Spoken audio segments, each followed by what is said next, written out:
Good evening, everybody, and thank you so much for logging on to our Strata committee training webinar this fine Monday evening. We thank you so much for your support in logging on to our training webinars and supporting this initiative. Feel free to use the Q&A function that you'll see on Zoom there. And just for your information, this session is being recorded. We have had a number of committee members that couldn't log on this evening that have asked for recording, so we'll surely make those available to them following this session.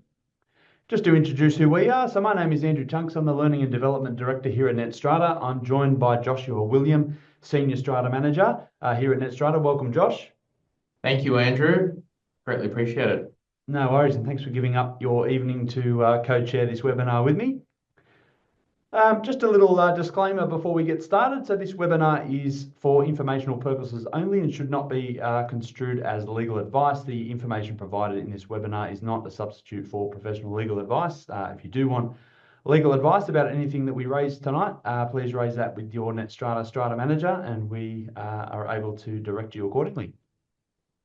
Just to give you a little heads up, Strata Committee training, we do put a motion on the AGM agenda for Strata committees to decide whether they would like to enter into Strata committee training. These are some of the examples of the topics that we cover. And the topics that we generally cover, we survey our Strata managers and obviously ask them, the topical things that are out there in Strata land and the sorts of things that committees would like to hear about. And we have a pile of new legislation that has come in this year and also last year and the year before. We sort of want to walk you through that as well as the fundamentals of what is involved in being in a Strata committee tonight. Strata committee training, if you've missed a webinar, we do send out a recording, and when we invite everybody to the next webinar, there's a little panel down the bottom of the email with little links that you can click on, and it takes you to those particular webinars that you may have missed in the past. I think we've probably got about a bank of around about 10 webinars there that you're able to click on and have a listen to. On to the topic tonight. So what are we going to cover this evening? The purpose of a Strata committee. We also then want to move on to the law with regards to Strata committees. We'll talk about the new laws, as I just referred to, and how we can work together effectively. So I just want to get you to warm up a bit there in the Q&A or the chat section there, and just pop in there, why do you want to be on a Strata committee? So what has motivated you to be on the committee? I won't tell you what to answer, but some people do say, look, I just want to be involved. I want to help out with the decision making. I want to make sure, the finances are in order or the building's kept in good order. So whatever it is, feel free to jump in there and just let us know what you think. So we've got a couple here in the Q&A already. A couple of questions here. To make property more valuable in the years to come. Thanks, Mariana. Very good. Like to be part of the decision making. Fantastic. Actively participate. Very good. To be aware of what's happening, Alan. Yep, very important. Control how much strata levies are used. Very good. I want to be able to influence decisions in my strata scheme. Very good. Make a difference. Support the community. Very good. No, I appreciate that. Thank you for your thoughts. All right, so I'm going to flick it over to my esteemed colleague here, Josh, and I'm going to say, Josh, what do you think? What makes a good committee in your view? Now, you've managed a lot of strata schemes over a lot of years. What do you think makes a good strata committee? Sure, not a problem, Andrew. So I'll start off by referring to a quote which I really like in relation to strata committees, which is by Edmund Burke, that goes, "The only thing necessary for the triumph of evil is for good people to do nothing." So put it in simple terms, bad things happen when good people do nothing.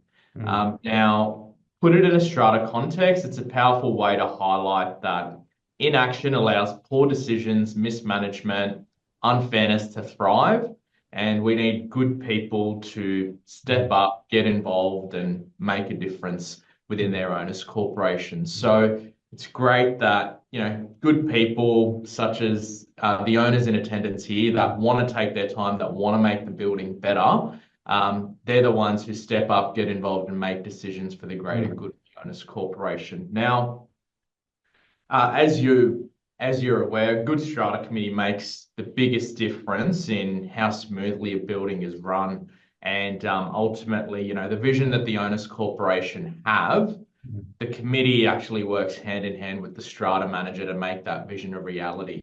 Now, what that looks like on a day-to-day basis, there's 5 things I think that make a really good committee genuine and effective. First thing is clear communication. What that looks like in terms of the day-to-day management for my portfolio and what I recommend to my committee members is usually 1 to 2 main points of contact that help me make the day-to-day decisions, and they would then convey important messages regarding projects, decisions, issues to the wider strata committee and owners corporation. Just so then the manager's not totally burdened with doing everything and things get lost in translation. So they're that conduit that helps the strata manager while keeping the wider committee and owners corp up to date. Decisiveness and common sense, decision making without endless delays and over complications, while being cost conscious, long-term value and safety of the building, all these things being taken into account, ultimately treating your building like a multi-million-dollar asset it is, rather than a grocery budget. That's something really important to remember. Being proactive, not reactive, planning for maintenance, upgrades, budgeting, rather than waiting for things to go wrong. Respect for process, following the correct procedure for meetings, voting, trusting the strata manager, knowing that they're the professional expert in their field. Having an overall good relationship with your strata manager, committee that collaborates with the manager, but also then holds them accountable to timelines, results, progression, and also at the end, willingness to listen, being open to feedback and not being dismissive. So I think that's a good, your owners corporation will be different in terms of, what the dynamics are like with the different owners. But I think in my experience that all those things tied in together make a really good strata committee. Fantastic. Thanks, Josh. Really appreciate that. As I said, for the viewers, Josh has managed many schemes over many years, and it's, really good insight. All right, just moving on. What's the purpose of a strata committee? So basically the purpose is the strata committee. There's many purposes of a committee. First one is a liaison between the owners corporation and the strata manager. So basically like that, conduit between the owners corporation and the strata manager, and able to assist the strata manager in making decisions and running the owners corporation, but more importantly, to act on behalf of the owners corporation. So the strata legislation talks around the committee making their decisions are that of the owners corporation. We're going to talk a little bit later on the sorts of matters a committee can decide versus what they're unable to decide legally. So we'll deep dive into that. Streamline processes. So rather than calling owners corporation general meetings every time a decision needs to be made, having a well-functioning committee. The committee, as I said, are there to act on behalf of the owners corporation, streamline processes, also review applications from time to time, such as pet applications, renovation applications, etc., and also report maintenance concerns to the strata managing agent, and obviously assist with instructions. So the law regarding strata committees, we're going to be touching on the Strata Schemes Management Act 2015 and the regulations that came out in 2016. So we'll walk you through that. Under the banner of who can be on the committee, so we'll start off with that. So an individual who owns a lot within a strata scheme, so an owner of a lot, can be on the committee. A company nominee of a corporation who owns a lot can also be on the strata committee. Now, what that is if a company own the actual lot within the strata scheme. For example, you might have a superannuation fund, or you might have a business that owns the particular lot. Their company nominee, or the person who is able to attend on the company's behalf and vote, may nominate themselves for the committee. A co-owner of a lot, provided that the other lot owner is not elected under the same lot. So, for example, if myself and my wife both owned a lot within a strata scheme, we can't both nominate ourselves because one lot equals one nomination for the strata committee. So I could nominate myself. I could then have my wife nominated perhaps by our neighbour or something like that, or potentially not on the committee, for example. Also, an individual who is not an owner but is nominated by a lot owner who is not seeking election. Who cannot be on the committee? So the building manager can't be on the committee unless they own in the scheme. Now, many years ago, there used to be schemes where there were management rights sold. So there might have been, it used to be like an old Meriton style model where there might be a management lot within the building and the building management rights go along with that. Now, if they are an owner in the scheme under that management rights regime, then they could nominate for the committee. Alternatively, if you do have a building management company on a building and you've got the building manager owns within the scheme, then obviously if they're an owner, they can nominate for the committee. Also, a person who acts as an agent in leasing lots within the scheme. So the property manager, again, unless they own in the scheme. So what used to happen many years ago, there used to be a lot of property managers on committees, and the law changed in 2015 or 2016 to basically say that they can only be on the committee if they own a property within the Strata scheme. So if they're just a letting agent, they cannot be on the committee. Many investors said, hey, I want my property manager to be on the committee, but if they didn't own in a lot, if they don't own in the Strata scheme, obviously they can't be on the committee. Third point there, a person who is connected with the original owner of the Strata scheme or building manager for the Strata scheme, unless disclosed, or they own in the scheme. So the original owner, think of it, the developer. So they can't be on the committee unless they own a lot in the scheme and they disclose that they are the original owner. And the final point, an owner of a lot who is unfinancial. So you can nominate for the Strata committee as an owner, but if you haven't paid your levies, you're unfortunately not entitled to be on the Strata committee. Now, talking through some committee basics. So the first one there, Strata committee is appointed at the AGM. That's a slide. I will just expand upon that in a couple of slides' time. There's a slight little change in the legislation, which I'll let you know about that. But fundamentally, the AGM is the time of which the committee spill happens and a new committee gets elected. The maximum size in New South Wales is 9. However, community associations, the maximum has now been changed to 15. But for a Strata scheme, it is still at 9. The minimum is 0, where the agent takes delegated authority. So here at Net Strata, we do take delegated authority, so we are able to run a building without a Strata committee. We do have many sites where, potentially there's nobody that's actually interested in being on the committee. So, they would prefer that the agent manage the scheme on their behalf. Minimum for the large schemes, however, the legislation says where the scheme has more than 100 lots, the minimum is 3. So if you own in a large scheme, which is 101 lots or more, you need to have at least 3 committee members on board. Next one there, non-urgent legal expenditure, no more than $3,000, and urgent legal expenditure, no more than $15,000. Now that is the legal expenditure limits defined by the Act and the regulations. Now that basically means that any legal expenditure over those thresholds needs to come back to a general meeting. However, the committee can approve legal expenditure within that monetary limit. So an example of that is, potentially your warranties for your building are running out, you're alone in a new scheme, and to protect your warranties, you might need to lodge defects with, with the courts. That will probably be enough money for you to be able to do that to protect your right, to then be able to call a general meeting and let the owners corporation decide whether they go further. Strata committee meetings are optional, so nowhere in the legislation does it say that you must have Strata committee meetings. However, it is good practice to have regular Strata committee meetings. Committee meeting notice period is 72 hours or 3 days. Committee meeting minutes are to be issued within 7 days. So they're just a couple of fundamentals or basics about being on a Strata committee. Next one here, vacancies on the committee. So if a member is no longer an owner or resigns from the committee, they are no longer a member of the committee. Secondly there, if the owners vote a member off the committee, that has actually changed. It is now ordinary resolution. It used to be special resolution. They can no longer serve on the committee. We're going to get to that change in a couple of slides' time. Vacancies can be filled by the owners corporation at a general meeting or by the committee at a committee meeting. Also, a motion to replace a vacancy should be placed on future agendas in order to fill the position. And finally, if no one wants to fill the vacant position, a motion should be placed at the next general meeting or next Strata committee meeting, whichever comes up.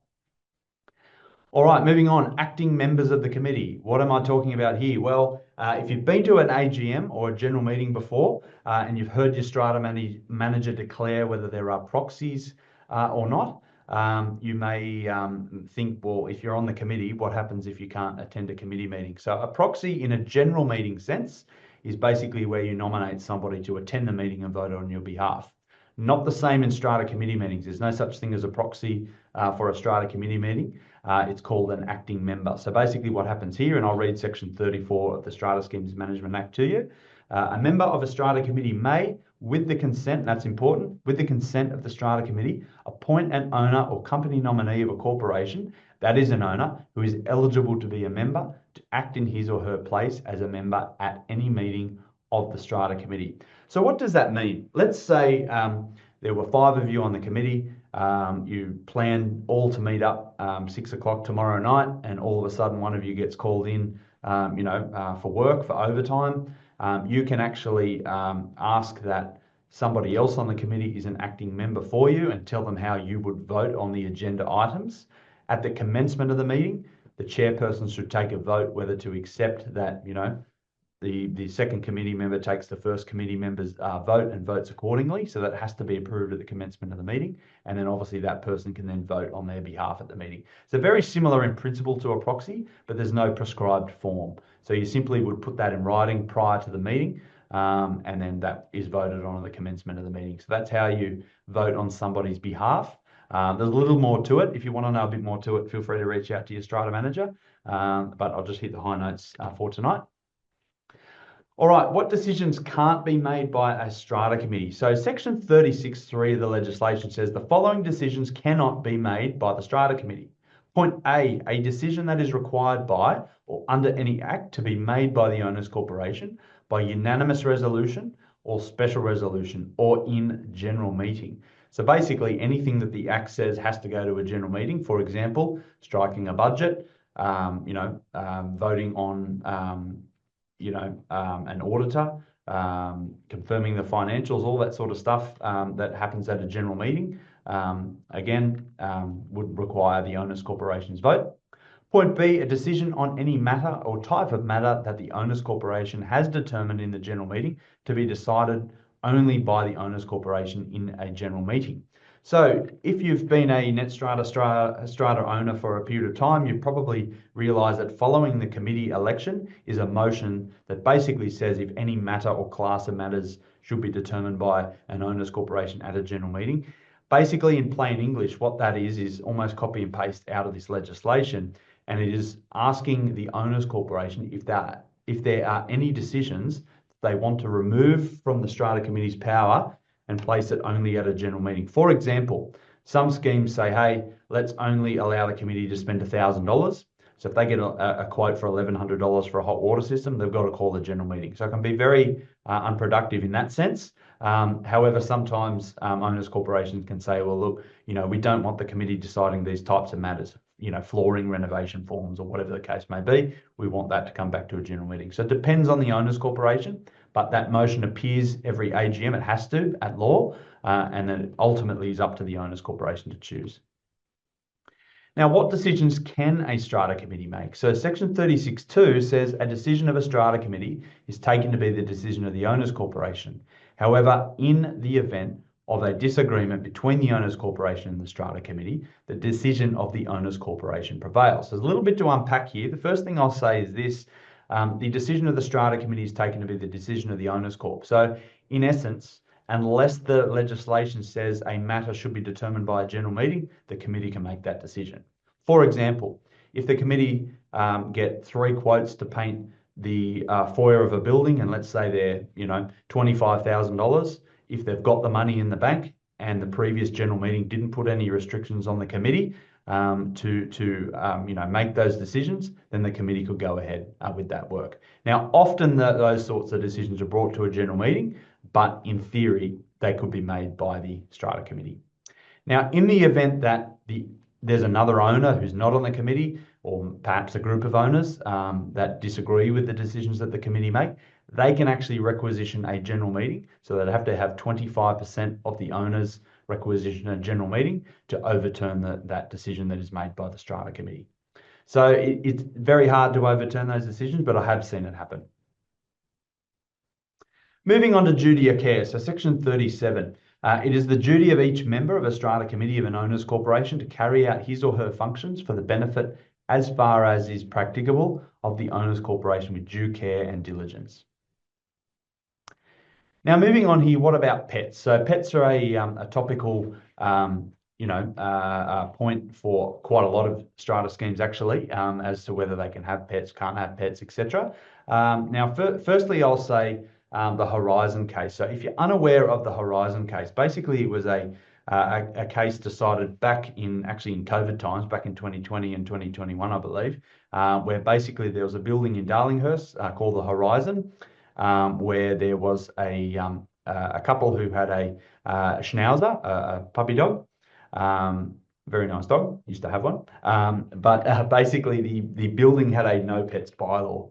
Now the application was made to keep a dog. It was refused, I believe, and then obviously it went through NCAT and the courts and all that sort of thing.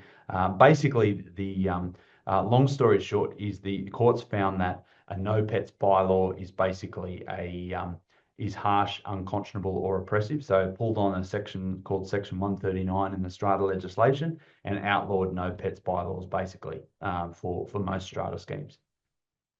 Now, pet bylaws, after that case happened, we had a solicitor draft an updated pet bylaw and put that on the agenda for all of our strata schemes, and essentially, cleared up how that works. So it's often common practice to still have application forms for new pets, and that's mainly around just good housekeeping, just to make sure that obviously we know what pets are in the building, etc. Now there is a whole this is actually pardon me. This is actually a whole other discussion. Our last webinar in December, we unpacked pets. So if you do want to know more, log on to that webinar because we explain basically the legislation and application forms and that sort of thing and how you manage it as a strata committee. All right, moving on, strata committee meeting basics. So a quorum, what is a quorum? A quorum is basically the minimum number of strata committee members present at a meeting in order to form a legal meeting, basically to consider the items that are on the agenda.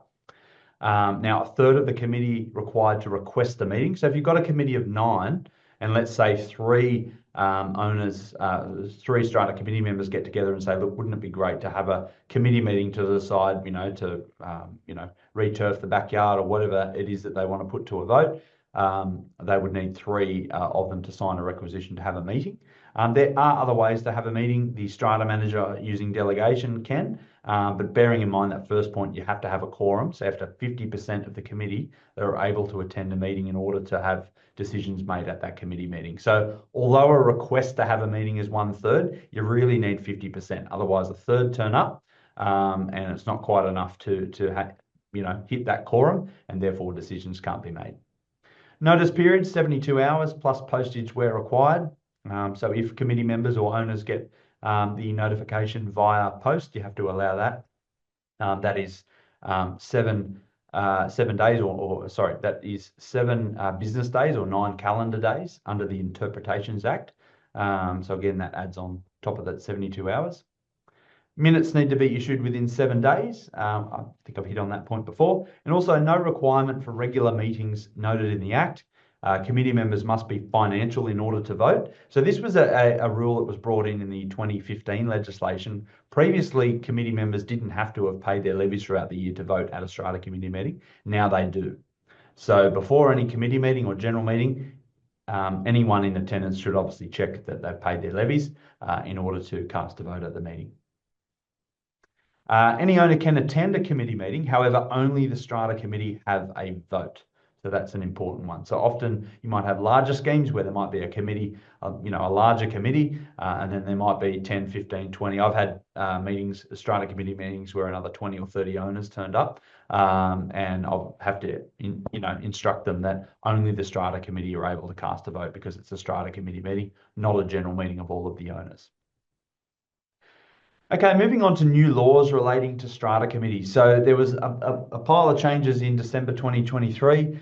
Again, some changes announced in 2025, and there's also some upcoming changes. So I'll just sort of walk you through those. So there's a slight change in relation to committee elections. So I did mention this a little earlier on. Committee elections occur at the AGM, and now they added this other phrase, may also occur at other general meetings. So what are they talking about? I'll give you an example. Let's say you had a strata committee of 5, and one person sold and therefore are not on the committee anymore, and you only had 4. Let's say nobody else in the owners corporation wanted to be on the committee. You put a motion on a general meeting, no one put their hand up. You could actually have a spill of the committee and redetermine the numbers at 4. Now, there is a pile of stuff in the legislation around a quorum that basically ties it back to the number of committee members decided at the annual general meeting. So this change allows you to be a little bit more flexible. Also, strata committee members can be voted off the committee by the owners corporation at a general meeting now by ordinary resolution. So a majority vote. Previously, it was a special resolution. Now, what that means is if somebody is potentially disruptive on a strata committee, let's say some of the owners don't necessarily want them on the committee, they can put forward a motion at a general meeting and call for that person to be off the committee. Therefore, that creates a vacancy, and now the Act allows you to obviously carry out another election, obviously, for the practical purpose of filling that vacancy or redetermining the numbers. So the procedure is still the same. So if you've attended a NetStrata AGM previously, you would know that you get a survey prior to the AGM. Now, we do that because we like to survey the owners, but also we have to at law. There's a statement in the legislation that allows committee members to pre-nominate before the AGM, and their names must be published in the AGM meeting notice. So what happens in practice is we send out a survey, and let's say 2 or 3 people nominate for the strata committee. Their names would be published in the AGM notice, and then we carry out the committee election. We announce those representatives that have pre-nominated, and then we move to the floor and say, is there anybody else that would like to be on the strata committee? So you can still be on the committee even if you haven't pre-nominated, but you do need to do that pre-nomination process. So the same thing would happen if you had a committee election halfway through a year. Let's say, the committee resigned or whatever the case may be. It would be the same process. So we call for the nomination prior to the meeting, call for the nomination, at the meeting, determine the number, and then the election of the committee is done there.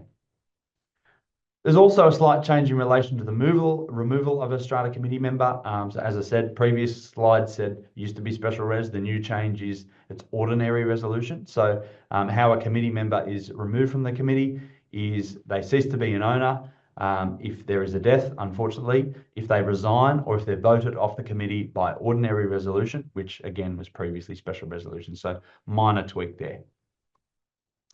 Next one, if they are voted off the committee, there is a 1-year ban after the removal, quite serious, after the removal of a strata committee member where they're voted off at a general meeting. So effectively, if someone was voted off the committee, they can't jump back on the committee until 12 months passes. So the standard practice here, if you do need to fill a vacancy, let's say somebody's been voted off the committee or they've resigned or stepped down, there's a couple of common questions we get. We get the question, do we need to fill the vacancy? Now, it depends on numbers on the committee. So think about, can they still make valid decisions? So if you have a committee of 3, one person resigns and you've got 2, generally even numbers are better, because if one person votes no to something, one person votes yes to something, you have a stalemate. Whereas if you have an odd number, then obviously you can have that swing vote. Section 38, Clause 2 says, any act or proceeding of a strata committee done in good faith is as valid as if the vacancy, defect, or disqualification did not exist and the strata committee were fully and properly constituted. So bear that one in mind. So why is it important to fill the vacancy? Well, Schedule 2, Clause 14 of the Act states that the quorum for a strata committee meeting is to be calculated on the basis of the numbers determined by the owners corporation during the election, i.e. if there were 8 committees elected, then 50% is 4. So you can see how if a number, let's say you had 8 on the committee and 5 resigned, you would never ever have a quorum because the number at your AGM that was determined was 8.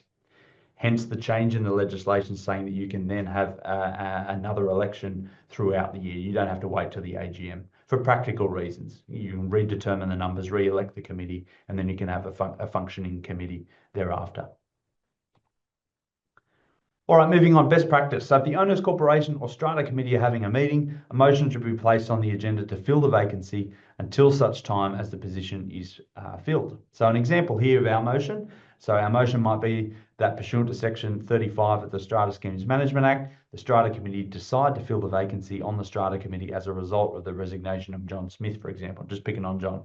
Now, the resolution may be like this, that pursuant to section 35 of the Strata Schemes Management Act, the Strata Committee decided to elect Jill Smythe, very inventive with the name, I know, to fill the vacancy on the Strata Committee for the balance of the term of the outgoing member, John Smith. So you see, if that was someone resigned or sold or something, 3/4 of the way through the year, you can get someone to step in for the balance of their term. All right, incoming legislation. So the Strata Committee will have to give a written reason to refuse an owner's request for a minor renovation within 3 months of the written request. If the Strata Committee fails to do this, the minor renovation will be automatically approved. I think this is a major change. So I'll give you an example, a minor renovation under Section 110 of the Act. Some examples there, a new kitchen, new lights, replacing flooring. Get a lot of that. People want to change from carpet to floating timber floors, for example. Reconfiguring internal walls, for example. They're all examples of minor renovation. So let's say this happened. Let's say an application comes in and someone wants to do a renovation, move a couple of walls in their unit, might need to replace their kitchen, and let's say put new downlights in. If they didn't hear anything back from the Strata Committee for 3 months, that application is automatically approved. So it is a big change. So again, back to Josh's point about committees being collaborative and responding to emails and all that sort of stuff. I have to say 99% of committees, if you send them an application, you will get responses back. I highly doubt you'd have no response over 3 months. Also, our job as strata managers would be to follow up the committee and just make sure there's a decision made either way. So that's a big change. Also, another big change, training requirements and new duties for Strata Committee members. So passed in February this year, the Strata Schemes Legislation Amendment Bill 2025 notes these words. Each member of a Strata Committee of an owners corporation must complete the training prescribed by the regulation. And it goes on to say, a member of the Strata Committee of an owners corporation who fails to complete the required training ceases to be a member of the Strata Committee. So let's unpack this. Basically, what the legislators are saying is they value training for Strata Committee members, and it's very good that you're logged onto this webinar this evening and are getting training. I don't know of any other company that do Strata Committee training, but basically at law, there will be mandated training. Now, it is unclear at this point in time what that looks like, whether that is done by the private industry, like companies like us or registered training organisations, or whether the government will actually put together courses and roll those out, and they have to be mandatory.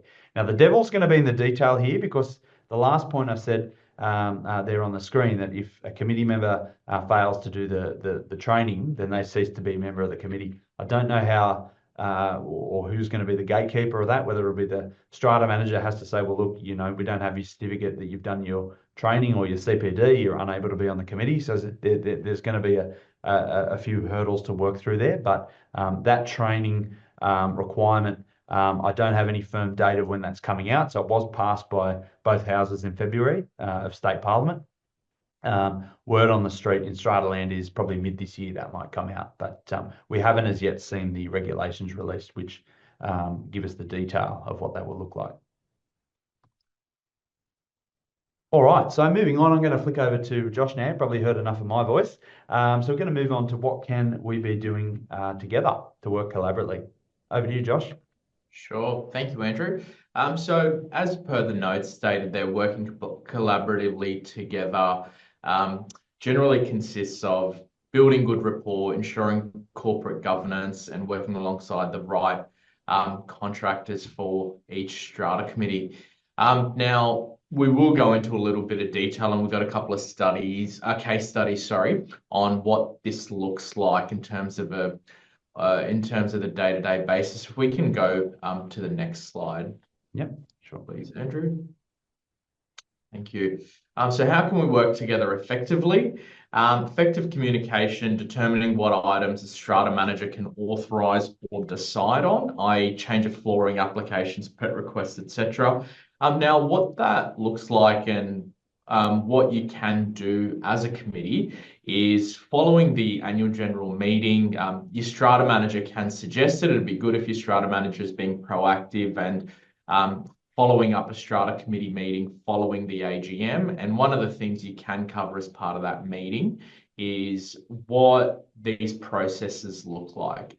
So for instance, in terms of renovation applications and pet requests, we can make minutes that state that with floorings, if a flooring product meets a 5-star acoustic minimum requirement that's within the bylaws, then the strata manager be authorised to approve those applications. In terms of pet requests, as long as they're within legislation and someone's not, putting forward a request for a llama or something crazy like that, then, they're good to go. Something like small dogs and cats and whatever's deemed generally acceptable. In terms of the clear motions at meetings, like I said, as long as it's clearly listed in the committee meeting minutes or the general meeting minutes in terms of what these processes look like, then that's a really good thing for your owners corporation, because ultimately those minutes and the motions and the wording of all that within the minutes, sorry, do form parts of the books and records of your scheme. So it's important for or future owners, sometimes for tenants, to have a read of the minutes and to be across what the processes are for your schemes. Another way you can work together with your strata manager is through the last point there, through site inspections. So at Net Strata, your strata manager will conduct at least one annual property inspection of your scheme, and the committees are advised prior as to when the manager would be attending. It'd be really good if you can make the time to attend site together. You can do a walk around. It's really good and really helpful just for the strata manager and the committee to both get on the same page in terms of what the repair and maintenance and what the needs of the strata scheme are, and there's so many emails and phone calls that are sent through back and forth. Sometimes having a meeting like that just totally cuts that number down, and just unnecessary correspondence that can just quickly be resolved through a quick meeting. If we can just go to the next slide, please. Thank you. Cool. So I was mentioning before, we've got a couple of case studies here. This is just in relation to streamlining the application processes, like I mentioned before. So the first example is for an owner applying to have a timber flooring application to replace the carpet. Strata manager receives the documentation and reviews it. Strata manager sends the committee the approval documentation. The committee review the application, generally takes within 5 to 7 days to have all committee members comment. Once the feedback's given, generally it's a 1 to 2 week turnaround. So that's the first example. So as you can see, that's from when the timber flooring application's received. It seems like it's just over a 3-week process to see it go through from start to finish. We can go to the next slide, please. Thank you. So here's from step by step what that looks like. So even from what you can see in this diagram, it's quite a lengthy process where the renovation form's filled out, received, any clarifications from the owner, final application, strata manager sends it to the committee, not enough votes received from the committee, strata manager follows that up, votes received to proceed, strata manager confirms that it's good to go. So we do get there, but we do take the long scenic route. And in this day and age, living in a busy city like Sydney, I'm sure many of you who are attending this webinar are working professionals that do, live very busy lives, and whatever we can do as a business and your strata managers to assist with streamlining that process is something we can most definitely look to do to make sure you're not being bombarded with correspondence. So if we'll go to the next example, thanks, Andrew. So example 2 is the owner applies to have the same timber flooring application to replace the carpet. The manager receives the documents, reviews it, manager approves the application, provided it complies with the Australian standards and the bylaw. And if everything complies, generally a 12 to 48 hour turnaround. So if we can just go to the timeline for that one, thanks, Andrew. As you can see, there's 5 steps that have been cut out in terms of the process.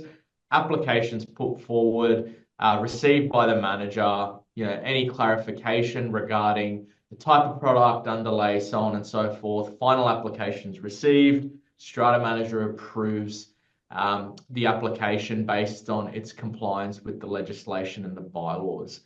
So as you can see there, it goes down from, say, like a 3-week constant back and forth of correspondence between the committee, the owner, and the strata manager, gets reduced then down to 12 to 48 hours, which is much easier, much simpler, and makes everyone's life much better to live. Awesome. So in terms of these processes and getting these streamlined, the applications that these do apply to a majority of them fall under the category of the minor renovations within the Strata Schemes Management Act. So the change of flooring, aircon installation, bathroom renovations, kitchen renovations, removal of carpet to be replaced with flooring, which is what we just covered, antennas, skylights, keeping of animals, purchases of keys and swipes, moving in and out, sales/lease signage, and many more applications and requests of a similar nature. Now, like I was saying before, at your general meetings or the committee meetings, it'd be really good just to have these processes written down, just so then it's something easy for the committee or the strata manager to refer back to, and just to get on with the day-to-day requests received for the strata scheme. Thanks, Andrew. And in terms of, the overall point, what we're trying to convey is ultimately to make your life as the clients and as our strata committee members much easier and simpler. And, like I said before, we all live very busy lives, and the last thing you want to be bombarded with is more unnecessary correspondence. So we do want to, keep our committee members involved and, do everything according to legislation and the bylaws of the scheme. However, what we do want to do is also take the burden off you guys and remove all that unnecessary correspondence, which I'm sure we'd all be better off for. So faster responses to owners wanting to undertake works or approval for matters. So, worst case scenario is if a renovation application isn't put forward, if someone loses a particular sale or something like that, then that's not great in terms of going back to the committee not responding, less demand on committee members to review documentation, like I mentioned, less emails and correspondence, determining what items a strata manager can authorize or decide as per the minutes of those meetings.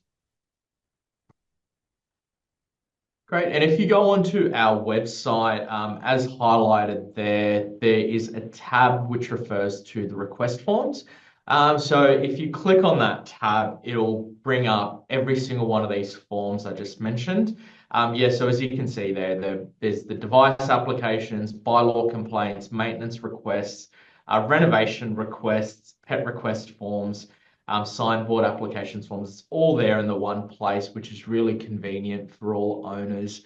And once you do go into the renovation requests, depending on the details you enter or select, it will specify the requirements for different applications, such as flooring, air conditioning, decibel ratings, in terms of bathroom renovations, what may need to be taken to a general meeting as opposed to just being approved by the committee. So all those details can be clarified once you go into the renovation request section as well. And just in terms of what's offered here, the net strata request form section within the website is very easy and it's very well organized. So would encourage you to go in there and just, even if you're not applying for one of these things, just to have a play around and explore and see what it's like, because it'll be really helpful for you to pass that information on to other owners as well.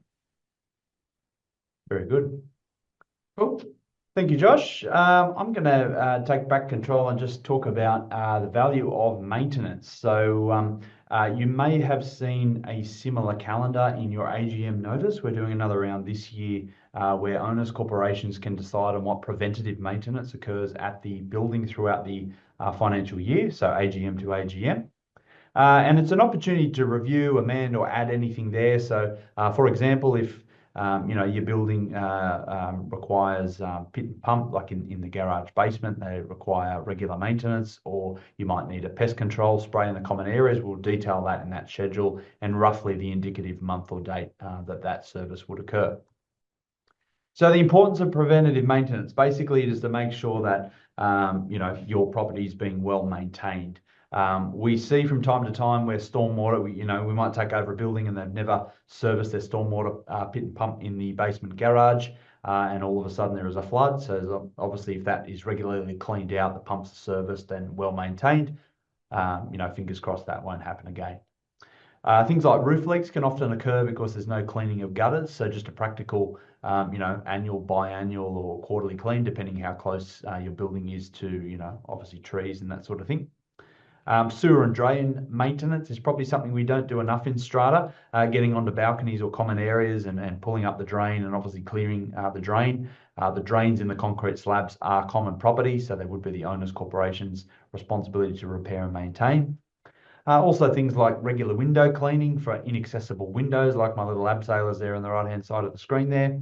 Things like pest and termite inspections, gutter maintenance, lift maintenance probably goes without saying. There's usually regular quarterly maintenance that occurs on lifts, and also garage door maintenance, also very important. Now I've got a little case study for you. Many years ago, I managed two properties that were next to each other in Beverly Hills, and basically they were almost carbon copies of one another. So the facade looks different, but the strata plan was almost identical. The apartments were almost identical. However, the owners' corporations ran the buildings very differently, and I want to sort of walk you through that.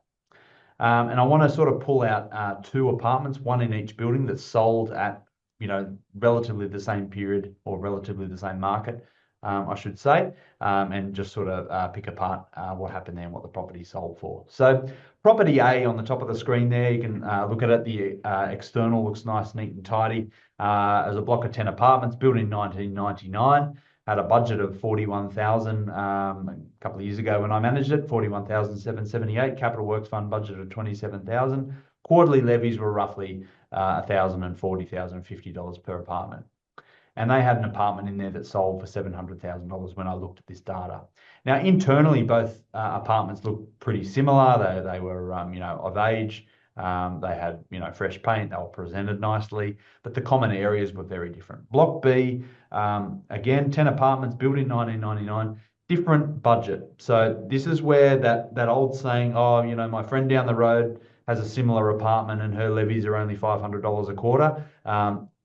Don't, just take that at face value. Ask for the budget and look at the differences, because essentially, you could raise a $1 budget, but then your building wouldn't have any money to maintain it, repair it, etc. So, we could pass an annual budget for $2, $1 in the admin, dollar in the capital works, and then nothing would get fixed in the building, and that would be very poor management. However, if you're contributing well to your scheme, you've got good preventative maintenance, and the committee's overseeing that, usually you will see, that value increase.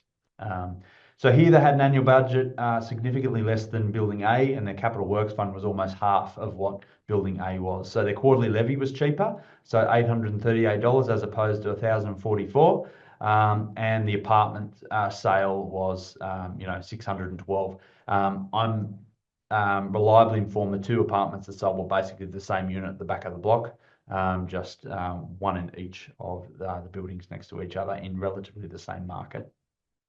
So what was the difference? So for property A, the cleaner attended weekly, 24 gardening visits per annum, biannual garage door maintenance, stormwater pumps were maintained, biannual common area carpet cleaning, annual high pressure cleaning. And I guess what I'm trying to get at here is the building was well maintained. You can look at the photo there, very neat, tidy building. You walked in there, it smelled good. The paint in the common areas was done well. The garage door was all clean and tidy, or the garage basement was nice and clean and tidy, had annual sweeps and that sort of thing. Whereas property B, they opted for a lower budget. They cut their cleaning contract and it wasn't regular. It was basically ad hoc. So as the building was dirty, they'd call the cleaner would come out, the next week or the week after. So it wasn't a regular weekly clean. There was no gardener appointed. They generally did working bees. The owners just got out there and did it themselves. They didn't have that regular service. And there was no preventative maintenance schedule. That particular owners corporation didn't see the value in having regular maintenance. And there was regular repairs and maintenance required. So things broke a lot. The garage door was always out. The front doors were always off their hinges because they just didn't have preventative maintenance. So again, not trying to harp on this, but property A spent more on the building and maintaining it inside and out. Property B spent less. And really what that meant when they both went up for sale, I guess, buyers could see more value in property A. And I'm not saying you should just, prepare your whole maintenance regime around the, ifs, buts, and if I was to sell in 10 years, what would I get if I put, an extra $10 in my levies or something like that. But the point I'm trying to make is you raise a decent budget, you maintain the building, committee oversees that with your strata manager's help. Usually that does yield a better result than if you didn't. Moving on to insurance for strata committee. So it's very important here to have office bearers legal liability insurance because your roles are voluntary. So strata committee members, the decisions that they make, could be sued by other owners within the scheme, and that's where office bearers liability insurance comes in. So this is protection against personal legal liability of an office bearer of a strata committee following an alleged error, act, or omission in the conduct of their duties. So I'll give you an example. A strata committee member instructs a painter to paint the building as per the agreement at the AGM. Strata committee member is going on a holiday and instructs the strata manager to pay the painter upfront before the work is done. The painter disappears and the owner's corporation loses the money. Strata committee member may be held personally responsible and sued by the owner's corporation. So in that event, if that would happen, that's where the insurance comes in. Again, it's a voluntary role. Office bearer's legal liability, who is liable if there is a claim? So effective 30 November 2016, the Strata Schemes Management Act, Part 14, Section 260, provides an exclusion from personal liability for an officer or member of the Strata Committee if acting in good faith when performing a function for the owner's corporation that ultimately leads to a legal action or demand against that person. So the lawsuit is not against the person, it's against the owner's corporation or the committee, and therefore that insurance may be triggered if you've taken that out. Instead, Section 260, Clause 2 provides that the liability for the act rests with the owner's corporation, not the individual. All right, some final thoughts. Importance of good contractor relations. So I'll sort of talk about this in two ways. The Design and Building Practitioners Act. Now, I'm not sure if many of you are across this legislation, but basically what it means is any building works, residential building works over $5,000 generally requires declared designs, and there's a whole process that goes behind that. I won't bore you with that this evening, but basically it's a lot harder or a lot more time consuming to get jobs done that are over that threshold. So for example, if the owner's corporation were waterproofing their roof, and let's say it was $50,000, they would need a consultant, they would need declared designs, they would need to register with on the government portal, and et cetera, et cetera. Now, why do I say importance of good contractor relations and then mention that point is the next one. Setting reasonable expectations and tenders. So often if there's work pursuant to the Design and Building Practitioners Act, you will get multiple quotes for. However, a lot of smaller jobs, rather than getting the same contractors back for quotes after quote after quote. Generally, it's good practice for strata committees to consult with their strata manager, pick the trades that they want to use for the building, and have that trust relationship with them. I have worked for almost 17 years, coming up to 18 years in strata management. And I would generally have a core group of, 2 or 3 different handymen, 2 or 3 different plumbers, and introduce them to my committees, and then basically have, those people appointed at the building. And if the committee didn't like them, they could pick their own, or they could move on to the next person. But we generally try to, recommend good tradespeople that can do the job, rather than, sending it out to people that we don't know, asking for quotes. So sometimes it can be harder, depending where your building is, to get multiple quotes for a smaller item. However, if you have a trusted tradesperson at hand, generally speaking, they'll help you out. Last point there, giving us feedback. We're here to help. I'd love to know what other topics you'd like to hear about for Strata committee meetings. So feel free to drop me an email. My email address is on the Zoom link. However, I will flick over to Josh and see if he wants to unmute. Are there any questions before we close up the webinar tonight that you would like to throw to the Zoom room? No, I think you've summed it up pretty well, Andrew. I think, asking what owners and committee members would actually find helpful. We can make presumptions in terms of what we think is, helpful, and it usually is. But if there's certain items that, you feel as though you would like to know more about, please let us know, and we'll see wherever we can help. No worries. Thank you, Josh. There's a couple of questions that have just come in. Andrew P, who can initiate a general meeting? So there's a couple of avenues here. Firstly, 25% of the owners corporation, so 25% of financial owners, so owners that have paid their levy. So let's say you've got 100 apartments, they've all paid their levies. You need 25 owners to sign a requisition for a general meeting. The other option is the majority of the strata committee can decide that, and your strata manager can, depending on the delegation they have under their agency agreement. Hopefully I've answered that one for you there, Andrew. We've got another question. What have we got here? Another one here, are committee members with conflicts of interest allowed? This is a really good question. So if a strata committee member has a conflict of interest, they must disclose that. And they cannot vote on a matter relating to that conflict of interest. So let me give you an example. Let's say that you're a strata committee member, your cousin owns a plumbing business, and you suggest that they do work at the building. Now you can do that, but you need to disclose that there's a personal relationship, and then you are unable to vote on that matter, on that plumbing matter. You'd have to let the other committee members decide. So hopefully that's helped you out there. Let me just have a look and see what other questions we have. I think we've tried to answer most. Feel free to send us any questions if we were unable to get through to your question this evening. We're just turned on 7 o'clock. Thank you so much. Before we close the webinar, just a reminder about our NetStrata app. We've got a bunch of new features. You can actually retrieve your levy notice or payment ledger now on your owner app, and we're very shortly about to launch a new updated owner portal, which mirrors the information in the app. Looks very similar to the app.